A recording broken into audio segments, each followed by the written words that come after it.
भगवान के नाम पे कुछ दे दो साहब, एक हफ्ते से कुछ नहीं खाया। ए साहब, कुछ दे दो ना साहब। साहब भगवान आपका भला करेगा साहब। ओहो, सुबह सुबह तेरी मनहूस सूरत देख ली, अब क्या भला होगा मेरा। ले पकड़, और अब भगवान के लिए पीछा छोड़ मेरा। इतना कहकर उस आदमी ने अपनी जेब से निकाले हुए 5 रुपए भीखू को पकड़ाए और वहां से तेजी के साथ निकल गया।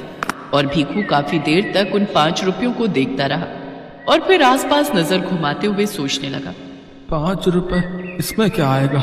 वो सामने पराठे वाला खड़ा है, उसके पास जाता हूँ। फिर भीखू अपनी जगह से उठा और सड़क के दूसरी तरफ खड़े एक ठेले पर गया। ठेले पर एक आदमी गरम गरम आलू के पराठे सेक रहा था, जिन्हें देखकर भीखू की भूख और भी बढ़ गई। उसका मन कर रहा था कि वो तुरंत पराठों पर टूट पड़े, लेकिन फिर भी किसी तरह खुद को संभाले वो वहां खड़ा रहा। जब पराठे वाले की नजर उस पर पड़ी तो उसने गुस्से से कहा, यहाँ क्यों खड़ा, चल रास्ता छोड़, कहीं और जाके आप फैला चल। भैया मुझे पराठा खाना है, ये लो, मेरे पास पैसे भी हैं। ये तो बस 5 रुपए, इतने में नहीं मिलता यहाँ कुछ। एक पराठा पूरे 10 रुपए का, समझा। जा, जब पूरे पैसे हो तब आना जा। भैया पर आधे पैसे तो है ना मेरे पास, तो आधा पराठा ही दे दो, बहुत भूख लगी है भैया। अच्छा, और फिर बचे हुए आधे पराठे का मैं क्या करूंगा, है? यहाँ कोई ग्राहक आधा पराठा नहीं खरीदता, समझा। तो भैया फिर पूरा पराठा ही दे दो, भगवान तुम्हारा भला करेगा। भीखू ने इतनी बेबसी से ये बात कही थी कि उस पराठे वाले को भीखू पर दया आ गई और उसने 5 रुपए लेकर उसे पूरा एक पराठा खाने के लिए दे दिया। बस भीखू को यही तो चाहिए था। भीखू ने सिर्फ आधा पराठा ही खाया और बचा हुआ पराठा अपने झोले में डालकर वहां से चल दिया। यही भीखू की जिंदगी थी। कभी कुछ खाने को मिल जाए तो उसे भगवान का चमत्कार मानकर वो खुश हो लेता था, और जब नहीं मिलता तो उसे भी भगवान की दी हुई सजा मानकर रह लेता। उसे किसी से कोई शिकायत नहीं थी। भीखू एक पैर से लाचार था और उसका एक हाथ भी जन्म से ही नहीं था। उसकी इस हालत को देखकर कोई भी उसे काम पर नहीं रखता था। परिवार के नाम पर भी भीखू के पास कोई नहीं था, सिवाय कुछ उन बच्चों के जो उसी की तरह अपाहिज थे और भीख मांगकर अपना गुजारा करते थे। भीखू को जब कभी भीख में कुछ मिलता वो उसे उन बच्चों के साथ जरूर बांटता था।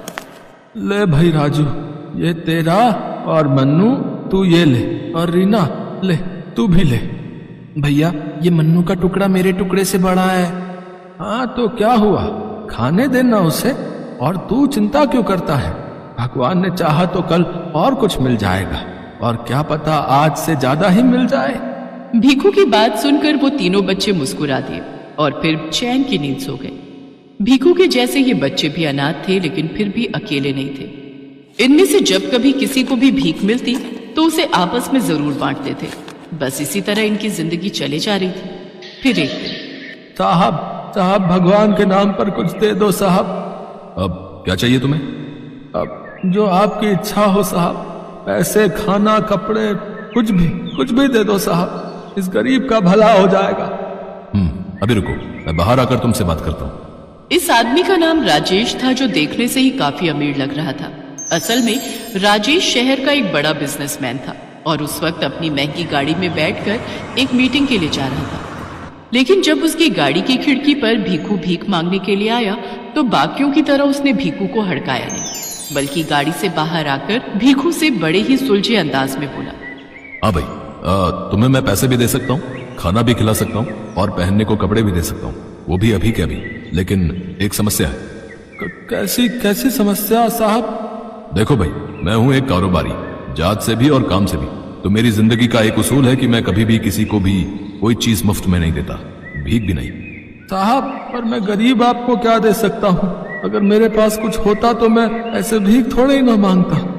वो तुम देखो भाई, मैं यहाँ अगले 5 मिनट तक खड़ा हूँ। तुम जो चाहो मेरे लिए ले आओ, और बदले में मैं तुम्हें पैसे, खाना और पहनने को कपड़े भी दिला दूंगा। पर याद रहे, तुम्हारे पास सिर्फ 5 मिनट ही हैं। राजेश के ऐसा कहते ही भीखू अपने दिमाग के घोड़े दौड़ाने लगा। उसने आसपास नजर घुमाकर देखा तो उसे एक गुलाब का पौधा नजर आया, जो ढेर सारे लाल गुलाबों से भरा हुआ था। उस पौधे को देखकर भीखू को कुछ सूझा और वो अपनी बैसाखी के सहारे लंगड़ाते हुए उस पौधे के पास गया। उसने अच्छे से देखभाल कर उस पौधे का सबसे बड़ा और सबसे सुंदर फूल तोड़ा और उसे लाकर राजेश को देते हुए बोला, लीजिए साहब, यही दे सकता हूं मैं आपको।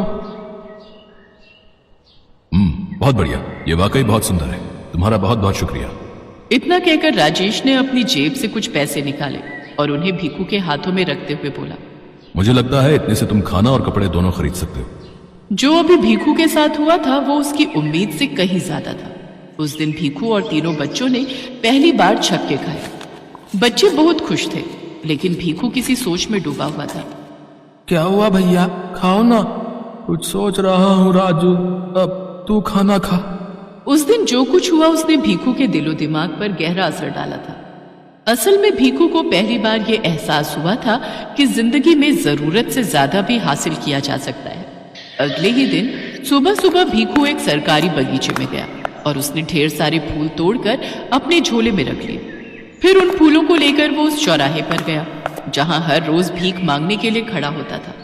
लेकिन इस बार उसने किसी से भीख नहीं मांगी, बल्कि सबको आगे बढ़कर सुंदर फूल देने लगा। उसके ऐसा करने से लोग बड़े खुश हुए। जो लोग पहले उसे डांट कर झिड़क देते थे वो अब उसे देखकर खुश हो रहे थे और उसे कुछ न कुछ पैसे भी जरूर दे रहे थे। उस दिन भी भीखू और तीनों बच्चों ने पेट भर कर खाया और फिर भैया ये कमाल कैसे हो गया, इतना सारा खाना।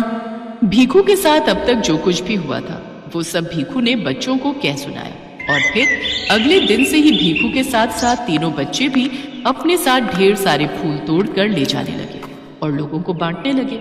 चौंकाने वाली बात यह थी कि बच्चों के साथ भी ठीक वैसा ही हुआ जैसा कि भीखू के साथ हुआ था। कुछ दिन ऐसे ही हंसी खुशी बीत गए, लेकिन फिर अरे तुम तीनों इतने कम फूल क्यों लाए हो, इतने से क्या होगा। भैया वो आज बगीचे के गार्ड ने हमें फूल तोड़ते देख लिया, डंडा लेकर हमारे पीछे दौड़ गया था। बड़ी मुश्किल से बचकर भागे हम। वो तो शुक्र करो कि इतने फूल तोड़कर पहले ही झोले में डाल लिए थे, लेकिन अब लगता है कि कल से उस बगीचे में नहीं जा पाएंगे। वो गार्ड हमें फूल नहीं तोड़ने देगा। अच्छा ये तो बड़ी दिक्कत हो गई। चलो कोई नहीं, कल का कल देखेंगे, फिलहाल आज तो काम पर चले। ये सच था। लोगों को फूल बांटकर उनसे भीख लेना अब भीखू और इन बच्चों का काम बन गया था, लेकिन अब ये इतना आसान नहीं था।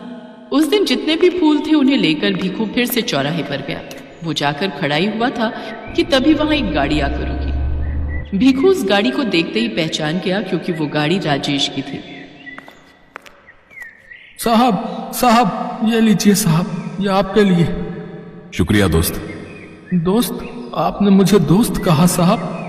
हाँ, क्योंकि अब तुम भी मेरी तरह ही कारोबारी हो गए हो। तुम्हारे बारे में सुना मैंने, यहाँ सब तुम्हारी ही बात करते हैं, तुम्हें फूलों वाला भिखारी कहकर बुलाते हैं और कई लोग तो तुम्हारा इंतजार भी करते हैं। लेकिन अभी भी बस एक दिक्कत है कि लोग तुम्हें अब भी भिखारी ही मानते हैं। ये मुझे अच्छा नहीं लगा। इतना कहकर राजेश ने फिर से भीखू के हाथ में कुछ पैसे रखे और वहां से चला गया। उसके जाते ही भीखू एक बार फिर सोच में पड़ गया। एक बार फिर राजेश ने भीखू को नई दिशा दी थी। राजेश से मिले पैसों को लेकर भीखू फौरन वापस अपनी झोपड़ी में गया, जहां तीनों बच्चे उसका इंतजार कर रहे थे। भैया अच्छा हुआ आप आ गए। देखो ना ये मन्नू जिद कर रहा है कि आज पाव भाजी खाएगा और मैं बोल रहा हूँ कि आज छोले भटूरे खाते हैं ना। नहीं, खाना मैं लेकर आया हूँ, हम वही खाएंगे और अब से पैसे बचा कर रखेंगे। पर वो क्यों भैया, हमें पैसे बचाकर क्या करना है? फूल उगाने हैं। भीखू की कही बात को समझने में बच्चों को जरा भी देर नहीं लगी। उन सबके पास जितने भी पैसे थे उन सब से उन्होंने ढेर सारे पौधे खरीदे और फिर उन्होंने हाईवे के किनारे की सरकारी जमीन में रोप दिया। फिर सभी मिलकर उन पौधों की बहुत अच्छे से देखभाल करने लगे। कुछ ही हफ्तों में वो सभी पौधे सुंदर और रंग बिरंगे फूलों से भर गए। देखो भैया, अब कितने सारे फूल हैं हमारे पास। अब हम फिर से एक साथ भीख मांगने जा सकते हैं। नहीं, हम जाएंगे तो जरूर, लेकिन भीख मांगने नहीं बल्कि कारोबार करने। क्या मतलब भैया? भीख मांगने से बेहतर है कि हम इन फूलों को बेचकर पैसे कमाएं और फिर जो पैसे मिले उनसे और पौधे लगाएं, फिर और ज्यादा कमाएं। आखिर कब तक भिखारी ही रहेंगे? क्यों, सही कहा ना मैंने? भीखू ने आज कुछ ऐसा कहा था जिसे सुनकर तीनों बच्चों को बहुत ही अच्छा लग रहा था, क्योंकि अब वाकई उन्हें जो भविष्य दिख रहा था वो एक भिखारी होने से कहीं बेहतर था। भीखू भी तैयार था फूलों वाले भिखारी से फूलों वाला कारोबारी बनने के लिए। चंदन नाम है उसका, लेकिन अब कोई उसे इस नाम से नहीं पुकारता। लोगों के लिए वो एक लंगड़ा भिखारी है जिसका चेहरा जले हुए होने के कारण बहुत ही भयानक दिखता है और जो मॉल के बाहर भीख मांगता है। 1-2 रुपए दे दो साहब, भगवान के नाम पे दे दो। ए हटो हटो, दूर हटो। चंदन के कटोरे में कोई कुछ पैसे डालता तो कोई उसे देखकर नाक मुंह सिकोड़कर आगे निकल जाता, तो कोई उसे दुत्कार देता। कहते हैं जीवन बहुत बड़ा जादूगर है, अगले पल में ये कौन सा जादू दिखाकर आपको चकित कर देगा, ये किसी को नहीं पता। चंदन के जीवन में भी ऐसा ही कुछ घटा था। आज से 1.5 साल पहले वो बिल्कुल भला चंगा था। वो एक छोटा सा खाने पीने का ढाबा चलाया करता था, लेकिन एक दिन उसकी दुकान में शॉर्ट सर्किट के कारण आग लग गई। वो बेचारा उस समय दुकान के अंदर ही था। बचाओ बचाओ, दुकान में आग लग गई है, मैं अंदर फंस गया हूँ। आग तो बुझी, लेकिन सब कुछ खाक करके चंदन का सारा सामान जलकर राख हो चुका था। उसका चेहरा और एक पैर बुरी तरह जल गया था। लोगों ने उसे अस्पताल पहुंचाया। उसकी जान तो बच गई, लेकिन उसका एक पैर खो गया। उसके चेहरे पर जलने के कई निशान बन गए। उसके दोस्तों और रिश्तेदारों सबने उसका साथ छोड़ दिया। सिर्फ उसकी बूढ़ी माँ ही उसके साथ इस विपत्ति की घड़ी में थी। कई महीने इलाज में लग गए, सारी जमा पूंजी खत्म हो गई। जब अस्पताल से बाहर आया तो सब कुछ बदल गया था, लेकिन पेट तो भरना ही था, अपना भी और अपनी बीमार माँ का भी। उसने बहुत जगह काम मांगने की कोशिश की, लेकिन कोई भी उसे काम देने को तैयार नहीं हुआ। मजबूरी में वो भीख मांगने लगा। एक बार की बात है, जब वो भीख मांगकर अपनी टूटी फूटी झोपड़ी में पहुंचा तो देखा कि उसकी माँ लगातार खांसी जा रही है। खांसते खांसते उनके मुंह से खून भी निकल गया। अम्मा, अम्मा, ये खून कैसे निकल गया? पता नहीं बेटा, ये खांसी तो जा ही नहीं रही है। रुक माँ, मैं खांसी की दवा लेकर आता हूँ। अरे छोड़ ना बेटा, कोई फायदा नहीं दवा का। लगता है अब मैं ज्यादा दिन नहीं बचूंगी। ऐसा मत बोल माँ, तू ही तो जीने की हिम्मत है, तेरे बिना तो सब खत्म हो जाएगा माँ। माँ के मना करने के बावजूद भी चंदन दवा लेने निकल गया। वो एक दवा की दुकान पर गया। अपनी दुकान पर एक भिखारी को घुसते हुए देखकर दुकानदार ने उसे हड़का दिया। अरे अरे अरे, यहाँ कहाँ घुसे चले आ रहे हो? ये कोई भीख मांगने की जगह है, चलो भागो यहाँ से। भैया, मैं भीख मांगने नहीं आया हूँ, मुझे दवा लेनी है। भैया, मेरी माँ को बहुत खांसी हो रही है, आज तो खांसते खांसते खून भी निकल आ रहा है। अरे तब तो उन्हें अस्पताल ले जाओ, ये तो कोई गंभीर बीमारी है। भैया, कल मैं उन्हें पास के सरकारी अस्पताल ले जाऊंगा, अभी कोई भी खांसी की दवा दे दीजिए ना। कौन सी दवा दे दूं? जिससे मेरी माँ की खांसी ठीक हो जाए भैया। दुकानदार ने चंदन की जिद पर एक दवा बोतल निकाल कर दे दी। ये लो 50 रुपए दो। 50 रुपए? चंदन ने जेब में हाथ डाला और पैसों को एक एक करके गिनने लगा, लेकिन वो 15 रुपए ही थे। भैया, मेरे पास तो 15 रुपए ही है, अभी मुझे ये दवा दे दो ना, बाकी के पैसे मैं कल दे दूंगा। क्यों, कल तेरी लॉटरी लग जाएगी क्या बे भिखारी? चल चल, बहुत देखे तेरे जैसे। मैं यहां धंधा करने बैठा हूं, मुफ्त में दवा बांटने के लिए नहीं बैठा। पहले पैसा लाओ फिर दवा ले जाओ। चल भाग यहां से, जाने कहां से चले आते हैं दिमाग खराब करने। चंदन निराश होकर दुकान से निकल गया। वो पूरे रास्ते यही सोचता रहा कि इंसान के पास पैसा नहीं है तो उसकी इज्जत कोई नहीं करता। बिना पैसों के ये दुनिया नहीं चलती।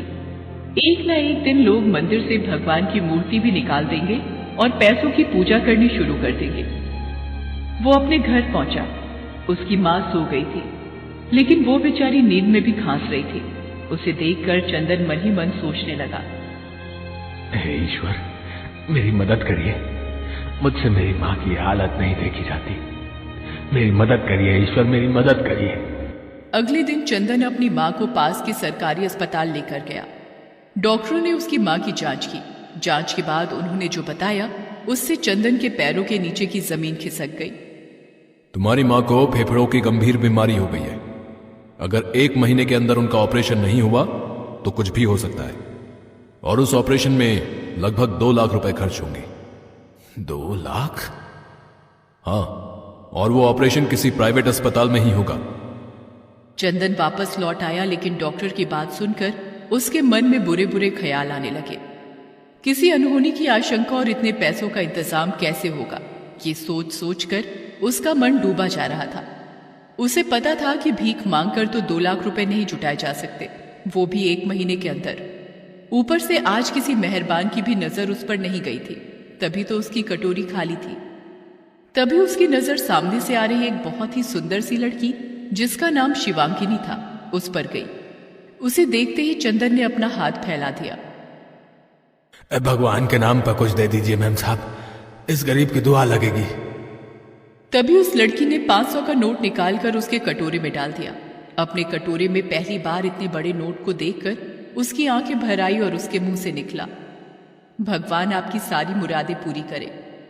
शिवांगिनी ने उसे मुस्कुरा कर देखा। तभी एक लंबी सी कार उसके पास आकर रुकी। शिवांगिनी उसमें बैठकर निकल गई।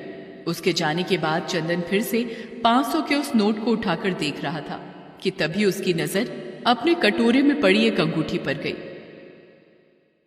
अरे ये अंगूठी कहां से आ गई? दिखने में तो काफी महंगी लग रही है, डायमंड की है शायद, लेकिन ये कहां से आई?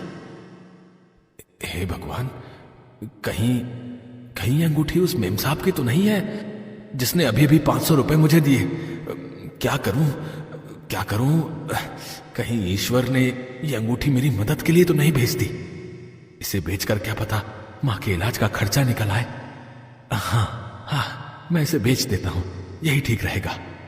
ये सोचकर चंदन एक सुनार के पास उस अंगूठी को लेकर गया।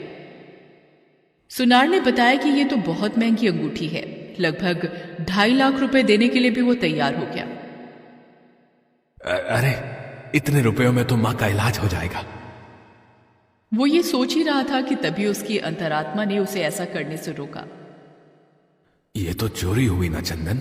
माना कि मां बहुत बीमार है, लेकिन इस तरह किसी की अंगूठी बेचकर मां का इलाज कराना क्या ठीक होगा? नहीं, ये अंगूठी मेरी नहीं है। मुझे उस मेम साहब को खोजकर ये अंगूठी देनी ही होगी। चंदन वहां से निकल आया और उस मेम साहब की तलाश शुरू कर दी। लेकिन इतने बड़े शहर में उन्हें ढूंढ पाना इतना आसान तो नहीं था। वो बेचारा हर दिन हर चेहरे में उस मेम साहब को ढूंढने की कोशिश करता, लेकिन वो नहीं मिली। इस बात को 10 दिन बीत गए। एक तो मां के इलाज की फिक्र, दूसरे मेम साहब की तलाश। यही सोच सोच कर चंदन कई रातों से सोया नहीं था। लेकिन 11वें दिन उसकी नजर उस मेम साहब पर पड़ गई। वो अपनी गाड़ी में बैठकर उसके सामने से निकल रही थी। चंदन अपनी जगह से उठा और लंगड़ाता लंगड़ाता उनका पीछा करने लगा। कुछ ही दूरी पर वो कार एक बड़े से अस्पताल के बाहर रुकी और वो उस अस्पताल में दाखिल हो गई। चंदन भी अस्पताल के अंदर गया और मेम साहब को आवाज देने लगा। मेम साहब। शिवांगिनी ने उसे पलट कर देखा। अरे तुम्हें तो मैंने कहीं देखा है। मेम साहब, मैं मॉल के बाहर भीख मांगता हूं। 10 दिन पहले आपने मुझे 500 रुपए दिए थे। हाँ, याद आया। पिछले 10 दिनों से मैं आपको ढूंढ रहा हूं।